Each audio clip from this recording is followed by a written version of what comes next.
Hi everyone, this is a simple and quick tutorial video which relates about the process of changing the boot order of your BIOS. So you want to be from a CD or USB as opposed to the hard drive, and you could do in such way. So the first thing we're going to do is restart our computer.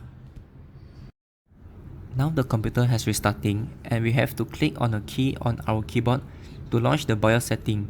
And it depends on our computer manufacturer whether it could be a few different keyboard shortcuts. The most typical one is the F2 key, but it also have the escape and delete key to be used as well.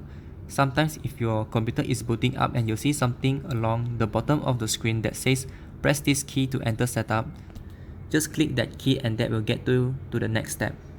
I'm going to be tapping on the F2 key, which is the most common keyboard shortcut usage to get into BIOS. The user might go through online to look up specific keys for your own motherboard manufacturer.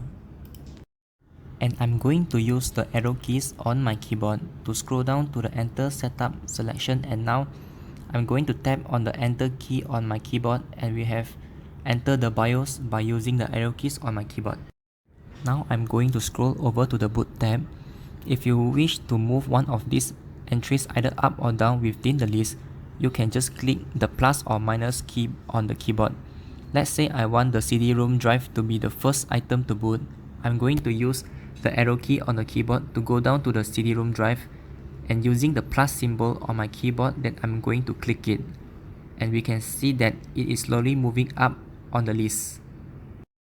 I'm going to click it one more time and we can see that the CD-ROM drive is the first drive to boot. In order to save these settings, I'm going to click on the F10 to save the configuration changes and exit now before I click on enter. Except I do want to let you know that you can reverse these things to default setting at a later date if you want to. Just follow the shortcuts on the bottom of the BIOS to reset the setting at a later date again, as if you want to do so. Save the configuration changes in X, and now I'm going to click on enter for yes, and then the computer will boot from the CD if you have one certain. If there's no certain CD to insert into the computer or your primary boot device, it will automatically go to the next item in the list to boot off of it.